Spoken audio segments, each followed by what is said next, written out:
O Fantástico está de volta com uma pergunta que o mundo inteiro está se fazendo. Como Bin Laden conseguiu se esconder numa região do Paquistão cheia de bases militares? O próprio governo paquistanês fez essa pergunta, né? Pois os enviados especiais Marcos Lozecan e Sérgio Guils refazem os caminhos super vigiados que o terrorista percorreu. Será que ninguém desconfiou de nada? Ninguém anda nas ruas, avenidas e estradas do Paquistão sem passar por essas barreiras. São mais de 3.000 dos chamados checkpoints espalhados por todo o país. Nas cidades, quem controla é a polícia. Nas rodovias, estradas e fronteiras, é o exército. Medida tomada pelas autoridades paquistanesas depois que este país ficou na mira do terrorismo. Há 10 anos, desde que se aliou aos Estados Unidos na luta contra o Talibã, o Paquistão tem sido alvo de uma espantosa média de ataques terroristas. 1 a cada 2 dias. O resultado é um mar de sangue. 34.000 paquistaneses mortos em apenas uma década. E já foi pior antes da implantação das medidas de segurança. Atualmente, nenhum outro país desta região do planeta é tão vigiado.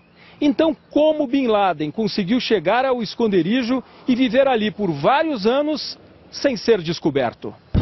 Para viajar a Abbottabad por terra só existem 2 maneiras: pelas precárias estradas ou através das gigantescas montanhas.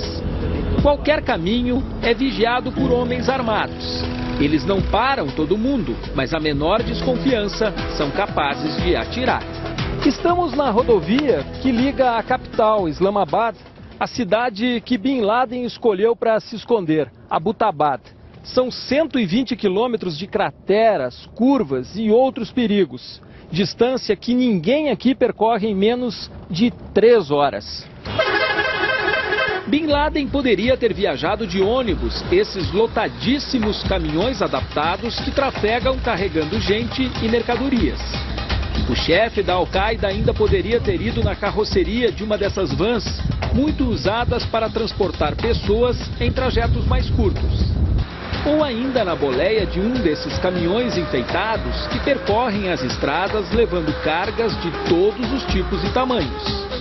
Na garupa de uma moto, no volante de um trator, a pé. Sabe-se apenas que ele não foi direto para Abbottabad. Uma das 3 esposas do terrorista, presa no dia da ação americana, confessou que antes de se estabelecer na casa em que foi morto, Bin Laden se escondeu por algum tempo em Haripur, esta cidadezinha de 5.000 habitantes a 70 quilômetros de Abbottabad.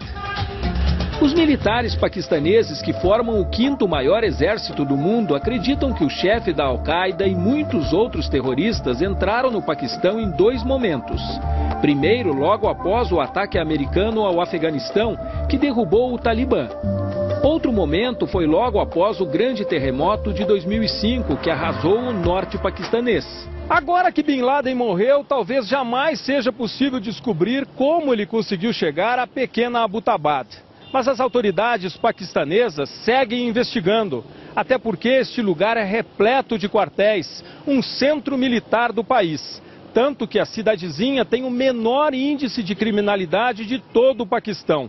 Num lugar tão seguro assim, é difícil aceitar que Bin Laden, logo ele, encontrou abrigo. A caminho da casa que lhe serviu de esconderijo por quase 6 anos em Abbottabad, Bin Laden obrigatoriamente passou diante de pelo menos 8 quartéis, inclusive a principal escola militar do Paquistão. O terrorista não poderia chegar ao esconderijo sem passar por aqui, mas apesar de toda a segurança, ninguém percebeu a presença do chefe da Al-Qaeda. Na média, as casas do bairro são de boa qualidade, muitas com muros altos e grades. A que o chefe da Al-Qaeda ocupava não destoa da vizinhança, tem 3 andares. O mais alto era da família Bin Laden. Nos 2 abaixo moravam outras pessoas, seguindo uma tradição local de dividir grandes residências entre várias famílias. A rua nem é asfaltada. Há várias casas em construção em volta e logo atrás, hortas e lavouras de hortelã. As pessoas aqui, de um modo geral, têm um jeito discreto de ser e de se relacionar com a vizinhança. Mas será que jamais desconfiaram de nada? Este rapaz conta que viu um homem algumas vezes tomando sol no terraço, mas não pode garantir que era Bin Laden. A maioria dos moradores só acredita vendo. Este senhor acha que faltou provar que Bin Laden foi morto. Um vídeo da operação ou fotos contundentes. Todo mundo aqui alega estar surpreso com o desfecho dessa história. Ser vizinho de Bin Laden? O fato é que todos garantem que jamais viram o terrorista nas ruas, no comércio ou na mesquita. O chefe da Al-Qaeda vivia enclausurado, preso em seu próprio esconderijo. Talvez achasse que, por ser tão cercado de militares, este fosse o último lugar do mundo em que seria procurado. Dessa vez, o plano de Bin Laden falhou. Na semana em que o terrorista mais procurado do mundo foi morto pelos Estados Unidos, vamos mostrar agora uma reportagem exclusiva sobre a tropa de elite que praticou a ação, os Navy SEALs da Marinha Americana. Você vai ver agora imagens de um treinamento que eles deram no ano passado no Brasil para um batalhão de fuzileiros navais. E que treinamento, não? E tem também uma entrevista exclusiva com o fundador desse grupo de super soldados. O sujeito, Zaca, mora no meio do mato. E não é brincadeira, não. Na floresta, perto da capital americana, vive o personagem que mais parece um Rambo aposentado. Na frente da propriedade, um aviso: invasores levam bala, sobreviventes levam mais bala. Richard Marcinko, 70 anos, é uma lenda militar americana. Crianças compram bonecos dos seus tempos de ação. Sua autobiografia é um sucesso de vendas. É este o homem que idealizou e fundou o Team Six, a elite da Marinha Americana. Veterano do Vietnã, Dick Marcinko foi criado dentro da tropa especial da Marinha, os Navy SEALs, as iniciais em inglês para operações do mar, ar e terra. Comandos que recrutam os mais fortes, os mais inteligentes, os mais determinados. E mesmo assim perdem 80% de seus homens nos 2 primeiros anos, simplesmente porque eles não suportam a pressão. Pois no final dos anos 70, quando cidadãos americanos foram feitos reféns na própria embaixada em Teherã, no Irã, uma operação fracassada mostrou que nem os SEALs estavam preparados o bastante. Eu trabalhava no Pentágono quando a missão no Irã falhou. Percebemos que precisávamos ter um time que combatesse exclusivamente o terrorismo. Fui nomeado o primeiro comandante.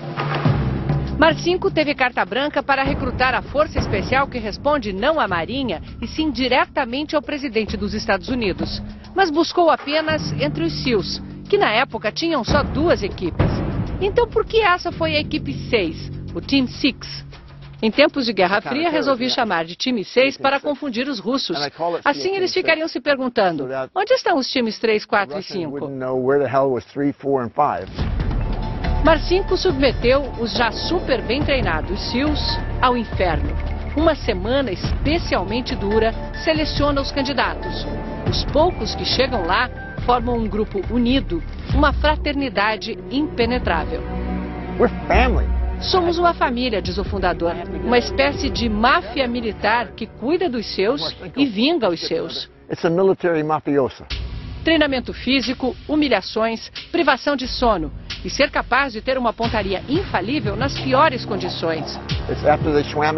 Depois de nadar contra a corrente, sair de submarinos, saltar de paraquedas. É como os disparos que atingiram os piratas da Somália há 2 anos, lembra Marcinko. Mesmo com o navio em movimento, você precisa acertar, porque senão o refém é morto e a missão está perdida. Sentinela isolado, alvo a 172 metros. Atenção, Ciclone. 5, 4, 3, 2, 1. Já. Os Navy SEALs estiveram no Brasil no ano passado durante 1 mês, aqui no Batalhão Toneleiro dos Fuzileiros Navais. Eles fizeram um treinamento conjunto com o Grupo Especial de Retomada e Resgate. 48 homens muito bem treinados que formam a elite dos fuzileiros navais. Aqui, onde os brasileiros treinam constantemente, os SEALs construíram um cenário de combate a terrorismo urbano. Nestas imagens, gravadas pela Marinha do Brasil, Os SEALs aparecem por vezes de camisas azuis, outras de bege. Uma troca de experiências importante para estes brasileiros que nunca testaram suas habilidades em guerra. Cada vez mais, quando executamos um exercício dessa natureza ou outro qualquer, que possamos melhorar a nossa condição profissional, esse é o processo motivatório. Construir cenários para treinamentos é padrão. Uma réplica da casa de Bin Laden foi erguida em Cabul, no Afeganistão. Lá, o Team Six, formado por combatentes experientes com pelo menos uma dezena de missões importantes, simulou todos os cenários possíveis.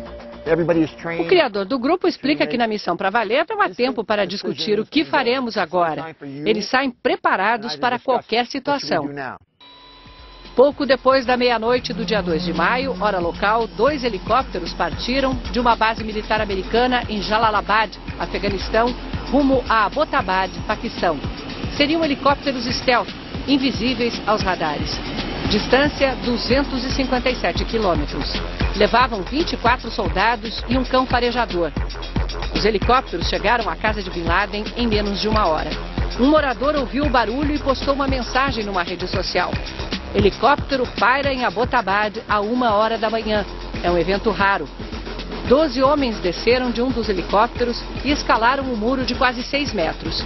O cão desceu pendurado num dos soldados. O segundo helicóptero caiu ou fez um pouso de emergência. Nenhum dos 12 SEALs se machucou. Pelo rádio, as equipes pediram reforço. Em pouco tempo, mais um helicóptero chegaria. O cachorro procurava por explosivos, mas ele também poderia dar o alerta se alguém estivesse escondido em algum quarto secreto. Os SEALs precisaram abrir buracos em 3 ou 4 muros para chegar até a casa. Lá dentro, apenas um homem atirou neles.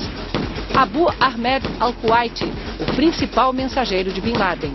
Ele, outro homem e uma mulher foram mortos. Os SEALs então subiram ao 3º andar. Não está claro se foi aí que mataram um dos filhos de Bin Laden. Finalmente chegaram ao quarto onde estavam o chefe da Al-Qaeda com pelo menos uma das 3 esposas que viviam com ele, a iemenita Amal al-Saddah e a filha de 12 anos. Todos desarmados, mas perto de Bin Laden havia um fuzil AK-47. A mulher tentou parar os soldados e levou um tiro na perna. E Bin Laden levou 2 tiros, um no peito e outro na cabeça, acima do olho esquerdo. Nas roupas dele estavam escondidos 500 euros e 2 números de telefone. Se Bin Laden tivesse se entregado, não teria sido morto, explica Marcinko. Numa situação como essa, tudo que se move é alvo. A ordem é atirar. Os soldados então recolheram computadores e 5 celulares. Nesse momento começa a segunda parte da missão, tão dura quanto a outra, diz Marcinko. Retirar o corpo de Bin Laden para comprovar que era ele mesmo. Uma missão mais fácil seria jogar uma bomba de 1000 quilos e explodir a casa. Mas aí como provar que era Bin Laden? Antes de partir, os SEALs incendiaram o helicóptero danificado. O fundador do Team Six explica que isso é padrão operacional. O objetivo é não deixar para trás equipamentos eletrônicos e informações tecnológicas. O mesmo internauta que registrou a chegada dos helicópteros gravou estas imagens das chamas. Um terceiro helicóptero veio recolher o corpo de Bin Laden. O tempo da ação, 40 minutos. Os americanos comemoraram o sucesso da operação, mas nunca vão saber a identidade dos homens que chamam de heróis. Até o agradecimento do presidente Obama foi a portas fechadas. Matar Bin Laden é o sucesso de hoje, avaliou o veterano. Mas em alguns meses, quando finalmente decifrarmos tudo o que foi recolhido na casa, que segundo a CIA era o centro de comando da Al-Qaeda, veremos que o acesso a essas informações foi mais importante do que matar Bin Laden.